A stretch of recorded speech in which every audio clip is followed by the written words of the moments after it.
VIP ಆಗ್ಲಿ VIP ಆಗ್ಲಿ ಭಿಕ್ಷುಕ ಆಗ್ಲಿ ಕುಂಟ ಆಗ್ಲಿ ಕೂಡ ಆಗ್ಲಿ ದೇವ್ರು ಒಬ್ಬನೇ ದೇವ್ರ ಹತ್ರ ನೋಡ್ಬೇಕು. ಕೂಡ ದೇವಸ್ಥಾನಕ್ಕೆ ಹೋಗ್ತಾನ. ಯಾರೋ ಹಿಂಗೆ ಒಬ್ರು ಕೇಳ್ತಾರ, ಏನಪ್ಪ ನೀವ್ ಕಣ್ಣಿಲ್ವಲ್ಲ ನೀನೇನ್ ಬಂದ್ ದೇವ್ರು ನೋಡ್ಕೊಂತ. ನಾನ್ ನೋಡ್ದಿದ್ರು ಪರವಾಗಿಲ್ಲ, ಭಗವಂತ ನನ್ನ ನೋಡ್ಕೊಂಡೆ ಅಂತ. 2,000 ರೂಪಾಯಿ ಕೊಟ್ಟು ದೇವಸ್ಥಾನ ಅಲ್ಲಿ ಹೋಗಿ ನೋಡಿ ಅಂತ ಇಷ್ಟೊಂದು ರಶ್ ಅಲ್ಲಿ ಹೆಚ್ಚು ಕಮ್ಮಿ ಆದ್ರೆ ಯಾರು ಗ್ಯಾರಂಟಿ? ಆಷಾಢನೇ ಹೋಗ್ಬೇಕು ಅಂತ ಏನೋ ಕಾನೂನು ಮಾಡಿದಾರ. 4-5 ಅವರ್ ಕಾಯ್ಬೇಕು. ಇವಾಗ ಧರ್ಮಸ್ಥಳದಲ್ಲಿ ಅದೇ ತರ ಮಾಡಿದಾರ. ಧರ್ಮಸ್ಥಳನೂ ಕಮರ್ಷಿಯಲ್ ನಿಮ್ಗೆ ಹೆಚ್ಚು ಕಮ್ಮಿ ಆದ್ರೆ ಯಾರು ಗ್ಯಾರಂಟಿ? ನೀವು ಗ್ಯಾರಂಟಿನಾ? 2,000 ರೂಪಾಯಿ ಕೊಟ್ಟು 6 ಕಿಲೋಮೀಟರ್ ಇರ್ತಾರೆ. ಜನಕ್ಕೂ ಬುದ್ಧಿ ಬೇಡವಾ? ಇವಾಗ ಅಷ್ಟು ಜನದಲ್ಲಿ ಯಾರಾದ್ರೂ ಏನಾದ್ರು ಆಯ್ತು ಅಂದ್ರೆ ಇದಕ್ಕೆ ಯಾರು ಹೊಣೆ? ದೇವಸ್ಥಾನದವ್ರು ತಗೋತಾರ? ಅದೇ ನಿಮ್ ಮುಸ್ಲಿಂ ಅವ್ರ ಮಸೀದಿಗಳು ಯಾಕೆ ಗೌರ್ಮೆಂಟ್ ದುಡ್ಡು ತಗೋತಾ ಇಲ್ಲ? ಇದನ್ನು ಬಿಡಿ ನೋಡವ ಆತರ. 2-2 ಸಾವಿರ ತಗೊಂಡ್ ನಾ ಎಮ್ಮನ್ ತೋರಿಸ್ಬೇಕು ಅಂದ್ರ ಫಸ್ಟ್ ಭಕ್ತರಿಗೆ ಬುದ್ಧಿ ಇಲ್ಲ ಸರ್. ಗೌರ್ಮೆಂಟ್ ಎಲ್ಲ 10 ರೂಪಾಯಿ ಇತ್ತು ಚೀಟಿ ಕೊಡೋರು, ಇವತ್ತು 25 ರೂಪಾಯಿ ಮಾಡಿದಾರ. ಬಡವ ಇನ್ ಎಲ್ಲಿ ಉದ್ಧಾರ ಆಯ್ತಾನೆ? ಬಡವ ಉದ್ಧಾರ ಆಗಕ್ಕೆ ಚಾನ್ಸ್ ಇಲ್ಲ. ಶ್ರೀನಿವಾಸ್ ಅಂತ ಸರ್, ಈಗ ಗೌರ್ಮೆಂಟ್ ಮೈಸೂರಲ್ಲಿ ಚಾಮುಂಡಿ ತಾಯಿ ದರ್ಶನಕ್ಕೆ 2,000 ರೂಪಾಯಿ ಸ್ಪೆಷಲ್ ದರ್ಶನ ಟಿಕೆಟ್ ಮಾಡಿದೆ. ಟಿಕೆಟ್ ವ್ಯವಸ್ಥೆ ಎಷ್ಟು ಸರಿ? ವ್ಯವಸ್ಥೆ ಸರಿ ಇಲ್ಲ. ಇದು 2,000 ರೂಪಾಯಿ ಕೊಟ್ಟು ದೇವಸ್ಥಾನ ಅಲ್ಲಿ ಹೋಗಿ ನೋಡಿ ಅಂತ ಇಷ್ಟೊಂದು ರಶ್ ಅಲ್ಲಿ ಹೆಚ್ಚು ಕಮ್ಮಿ ಆದ್ರೆ ಯಾರು ಗ್ಯಾರಂಟಿ? ಹೆಚ್ಚು ಕಮ್ಮಿ ಆದ್ರೆ ಯಾರು ಗ್ಯಾರಂಟಿ? ನೀವು ಗ್ಯಾರಂಟಿನಾ? ಸರ್ಕಾರ ಗ್ಯಾರಂಟಿನಾ? ಯಾವ್ದು ಗ್ಯಾರಂಟಿ ಇದೆ? ಇವಾಗ ಇಲ್ಲೇನೋ ಪರವಾಗಿಲ್ಲ, ಹಂಗೆ ಹಿಂಗೆ ಯಾವ್ದೋ ಅನಾಹುತ ನಡೆದಿಲ್ಲ. ಒಂದ್ ವೇಳೆ ಅನಾಹುತ ಆಗಿದ್ರೆ ನೀವೇನು ಸ್ಪೆಷಲಿ ಇದು ತಗೊಂಡಿದ್ದೀರಾ? ಏನ್ ಪರಿಹಾರ ತಗೊಂಡಿರೋದು? ಏನ್ ಫಸ್ಟ್ ನೀವು ಪರಿಹಾರ ಸೆಕೆಂಡ್ರಿ. ತಗೊಂಡಿರೋದು ಏನ್ ತಗೊಂಡಿರ್ತೀರಾ? ಒಂದು ವಾಟ್ಸಪ್ ಅಲ್ಲಿ ತೋರಿಸ್ತೀನಿ ಬೇಕಾರೆ. ಎಷ್ಟು 6 ಕಿಲೋಮೀಟರ್ ನಿಂತಿದ್ದಾರೆ ಜನ. 2,000 ರೂಪಾಯಿ ಕೊಟ್ಟು 6 ಕಿಲೋಮೀಟರ್ ನಿಂತಿದ್ದಾರೆ. ಜನಕ್ಕೂ ಬುದ್ಧಿ ಬೇಡವಾ? ಪ್ರತಿ ವರ್ಷ ಇದೇ ನಡೀತಾ ಐತೆ. ಪ್ರತಿ ವರ್ಷ ನಡೀತಾ ಇರುವಾಗನು ನೀವು ಇದೇ ಮಾಡ್ತಾ ಇದ್ದೀರಾ. ಯಾರು ಗೋರ್ಮೆಂಟ್ ಅವರು, ದೇವಸ್ಥಾನದ ಆಡಳಿತ ಮಂಡಳಿ ಇದೇ ಮಾಡ್ತಾ ಇದ್ದೀರಾ. ಇವಾಗ ಅಷ್ಟು ಜನದಲ್ಲಿ ಯಾರಾದ್ರೂ ಏನಾದ್ರು ಆಯ್ತು ಅಂದ್ರೆ ಇದಕ್ಕೆ ಯಾರು ಹೊಣೆ? ದೇವಸ್ಥಾನದವ್ರು ತಗೋತಾರ? ಯಾರು ತಗೊಂಡಿಲ್ಲ. ಇದಕ್ಕೋಸ್ಕರ ಪ್ರತಿ ವರ್ಷನೂ ಆಷಾಢ ಶುಕ್ರವಾರ ಇದೇ ಕಥೆನೇ ಇರೋದು. ಬೇರೆ ಕತೆ ಏನೂ ಆಗೋದಿಲ್ವಲ್ಲ. ಇದರಿಂದ ಏನು ಉಪಯೋಗ ಇಲ್ಲ ಸರ್. ದೇವ್ರು ಅಲ್ಲೇ ಇರ್ತಾರೆ. ಆಚರಣೆಗೆ ಹೋದ್ರು ಅಲ್ಲೇ ಇರ್ತಾರೆ, ಮಿಕ್ಕಿ ದಿವಸ ಹೋದ್ರು ಅದೇವ್ರ ಮಾತ ಅಲ್ಲೇ ಇರ್ತಾರೆ. ಬೇರೆ ಕಡೆ ಹೋಯ್ತಾರ? ಆಷಾಢನೇ ಹೋಗ್ಬೇಕು ಅನ್ನೋದು ಏನ್ ಸ್ಪೆಷಲ್ ಅಲ್ಲಿ ಅಲ್ವಾ? ಆಷಾಢನೇ ಹೋಗ್ಬೇಕು ಅಂತ ಏನು ಕಾನೂನು ಮಾಡಿದಾರ? ಯಾವ್ದು ಹುಚ್ಚು ಭಕ್ತಿ ಏನಾದ್ರು ಹೆಚ್ಚು ಕಮ್ಮಿ ಆದಾಗ ಆ ಭಕ್ತಿ ಎಲ್ಲ ಹೋಗುತ್ತೆ? ನೀವೇ ಇರಲ್ವಲ್ಲ ಅಲ್ಲಿ. ನೀವಿದ್ರು ತಾನೇ ಭಕ್ತಿ ಬರೋದು. ನೀವೇ ಇಲ್ಲ ಅಂತಂದ್ರೆ ಭಕ್ತಿ ಎಲ್ಲಿಂದ ಬರುತ್ತೆ? ದಯವಿಟ್ಟು ಯಾರು ಭಕ್ತರು ತಪ್ಪು ತಿಳ್ಕೊಂಬೇಡಿ. ಸ್ವಲ್ಪ ಕುತ್ಕೊಂಡು ಒಂಚೂರು ನಿಧಾನಕ್ಕೆ ಯೋಚನೆ ಮಾಡಿ. ಇದು ಮುಂದೆ ಏನಾದ್ರು ಜನದಲ್ಲಿ ಇದಾರೆ, ಅನಾಹುತ ಬೇಕಾರೆ ಯಾವ್ದಾರ ವಾಟ್ಸಪ್ ಅಲ್ಲಿ ನಿಮ್ಗೆ ಕಳ್ಸ್ಕೊಂಡಿರ್ತಾರೆ ನೋಡಿ. ಬೇಕಾರೆ ಆಯ್ತು ಅಂತಂದ್ರೆ ಯಾವ ಜವಾಬ್ದಾರಿ ಹೇಳ್ತಾರ? ಜವಾಬ್ದಾರಿ ಯಾರು ಆಗಲ್ಲ. ನಿಮ್ದು ನೀವು ಸೇಫ್ಟಿ ನೋಡ್ಕೊಳ್ಳಿ. ನಿಮ್ ಸೇಫ್ಟಿ ನೋಡ್ಕೊಂಡ್ರೆ ಮಿಕ್ಕಿದ ದೇವ್ರು ಅಲ್ಲೇ ಇರ್ತೈತೆ. ಈ ವಾರ ಇದ್ರೆ ಬರೋ ವಾರ ಹೋಗ್ಬೋದು, ಬರೋ ವಾರ ಇದ್ರೆ ಆಚೆ ವಾರ ಹೋಗ್ಬೋದು ಅಲ್ವರ? ಅದ್ ಬಿಟ್ರೆ ಇನ್ನೇನು ಇಲ್ವಲ್ಲ. ಡಿಫ್ರೆನ್ಸ್ ಏನಾದ್ರು ಇರ್ತೈತಾ? ಪ್ರತಿ ದೇವಸ್ಥಾನದಲ್ಲೂ ಈಗ VIP ಕಲ್ಚರ್ ಬಂದ್ಬಿಟ್ಟಿದೆ. ಕೊಟ್ರೆ ಡೈರೆಕ್ಟ್ ದರ್ಶನ, ದುಡ್ಡಿಂದರು ಕ್ಯೂ ಅಲ್ಲಿ ನಿಂತ್ಕೋಬೇಕು. ಕಮರ್ಷಿಯಲ್ ಯಾವುದೇ ಟೆಂಪಲ್ ತಗೊಳ್ಳಿ ಸರ್, ಕಮರ್ಷಿಯಲ್. ನಿಮ್ಗೆ ಫ್ರೀ ಅಂತೂ ಯಾರು ಇದ್ ಮಾಡೋದಿಲ್ಲ. ಫ್ರೀಯಾಗಿ ಹೋಯ್ತೀನಿ ಅಂತಂದ್ರ 4-5 ಅವರ್ ಕಾಯ್ಬೇಕು. ಇವಾಗ ಧರ್ಮಸ್ಥಳದಲ್ಲಿ ಅದೇ ತರ ಮಾಡಿದಾರ. ಧರ್ಮಸ್ಥಳನೂ ಕಮರ್ಷಿಯಲ್. ನಿಮ್ಗೆ ಕುಕ್ಕೆ ಅಂತ ಪಕ್ಕ ಕಮರ್ಷಿಯಲ್. ಕುಕ್ಕೆ ಎಲ್ಲಾ ಕಮರ್ಷಿಯಲ್ ಏನೇನೆ.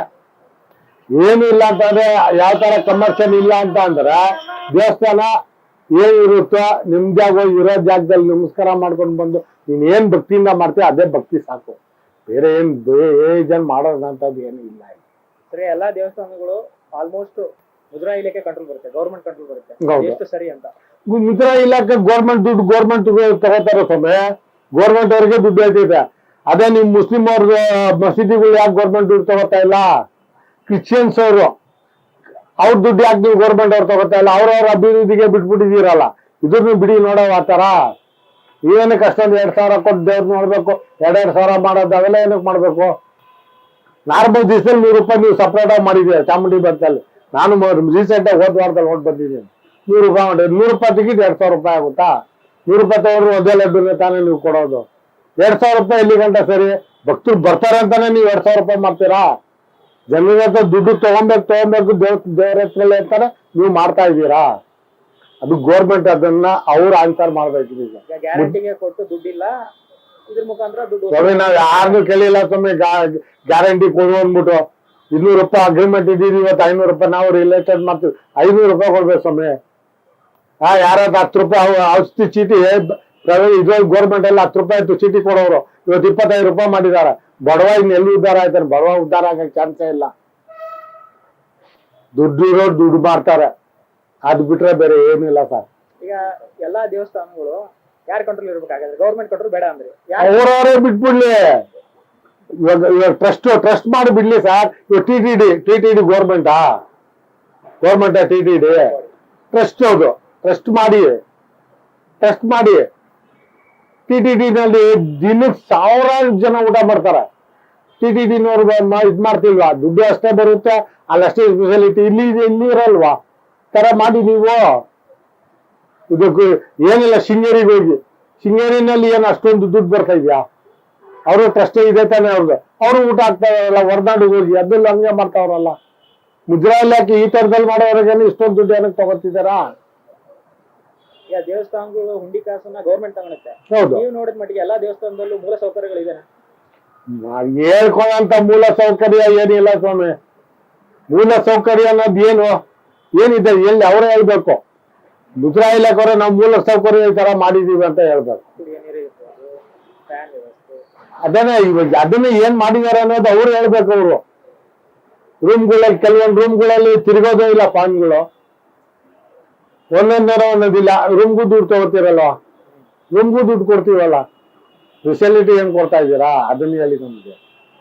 ಬಿಟ್ಬಿಡಿ ಇದೆಲ್ಲ. 2 ಸಾವಿರ ತಗೊಂಡ್ ನಾ ಎಮ್ಮನ್ ತೋರಿಸ್ಬೇಕು ಅಂದ್ರ ಫಸ್ಟ್ ಭಕ್ತರಿಗೆ ಬುದ್ಧಿ ಇಲ್ಲ ಸರ್. ಭಕ್ತರು ಆವತ್ತೇ ಹೋಗಿ ನೋಡ್ಬೇಕು, ಆವತ್ತೇ ಇದ್ ಮಾಡ್ಬೇಕು ಅಂದವ್ರು. ಭಕ್ತರ ಹತ್ರ ದುಡ್ಡು ಜಾಸ್ತಿ ಐತೆ ಅನ್ನೋದು ಗೋರ್ಮೆಂಟ್ ಗೊತ್ತು, ಇವ್ರಿಗೆ ಹೋಯ್ತಾರೆ ಅನ್ನೋದು ಗೋರ್ಮೆಂಟ್ ಚೆನ್ನಾಗ್ ಗೊತ್ತು. ಗೋರ್ಮೆಂಟ್ ದುಡ್ಡು ಅವ್ರು ತಗೊಂಡೇ ತಗೋತಾರೆ. ದೇವಸ್ಥಾನದಲ್ಲಿ ಯಾಕೆ ಸ್ಪೆಷಲ್ ಟಿಕೆಟ್? ದೇವಸ್ಥಾನದಲ್ಲಿ ಯಾಕೆ ಸ್ಪೆಷಲ್ ದರ್ಶನ? ಮಸೀದಿಲಿಲ್ಲ, ಚರ್ಚಲ್ಲಿಲ್ಲ.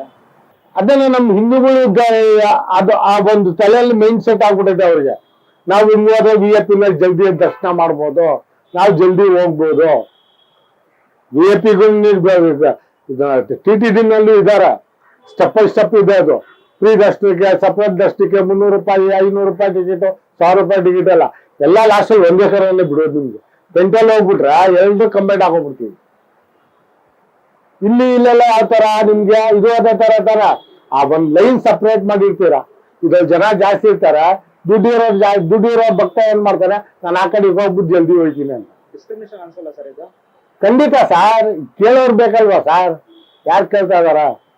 ನಾವು ನೀವು ಕೇಳ್ಕೊಂಡು ಇಬ್ರೇ ಕೇಳ್ಕೊಂಡಿದ್ರೆ ಏನ್ ಪ್ರಯೋಜನ ಇಲ್ಲ. ಜನ ಧ್ವನಿ ಎತ್ತಬೇಕು.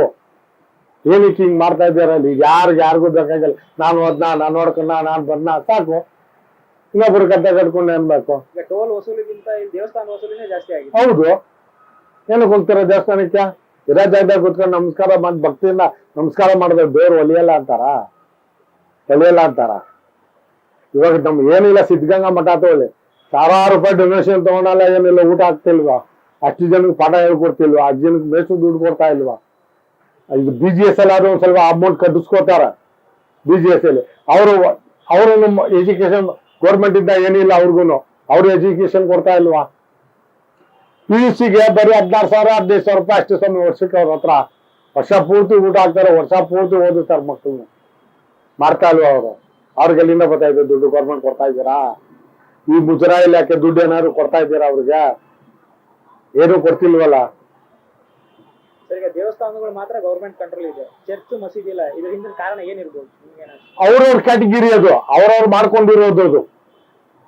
ಇವಾಗ ಅವ್ರ ಹತ್ರ ನೀವು ವಸೂಲಿ ಮಾಡಿ ನೋಡೋಣ, ನೀವು ಗೌರ್ಮೆಂಟ್ ಕೊಡ್ಬೇಕು ಅನ್ನೋದು.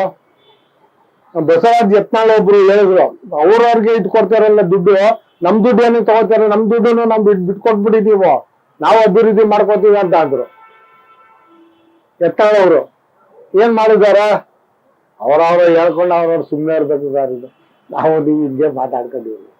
ನಿನ್ನೆ ಮೈಸೂರಲ್ಲಿ ಶ್ರುತಿ ಅವರು, ಮಾಳವಿಕಾ ಅವರು ಡೈರೆಕ್ಟ್ ಹೋಗಿ ದರ್ಶನ ಮಾಡ್ಕೊಂಡು ಬಂದ್ಬಿಟ್ರು ಬೇಗ. ಈ ಜನರು ಈ ತರ ವಿಐಪಿಗಳು ಹೋಗ್ತಾ ಇದ್ರೆ ಜನರ ಸಾಮಾನ್ಯರ ಕಥೆ ಏನಾಗ್ಬೇಕು? VIP ಬೇರೆ, VVIP ಬೇರೆ. ಇವ್ರು VVIP ಇವರು ಏನು ಇವರಿಂದ ನಮ್ಮಿಂದ ಒಂದು ಹೆಸರು ಮಾಡ್ಕೊಂಡಿರೋದಕ್ಕೆ VVIP. ಇಲ್ಲಾಂದ್ರೆ ಇಲ್ಲಿಂದ ಬರುತ್ತಾರೆ VVIP ಇವರು. ನಾವೇ ಬೆಳೆಸಿರೋದು. ಬೆಳೆಸಿರೋದು ಯಾರು ಸ್ವಾಮಿ? ಬನ್ನಿ ನಮ್ ಜೊತೆ ನೀವು ನಿಂತ್ಕೊಳ್ಳಿ, ಕಷ್ಟಪಡಿ.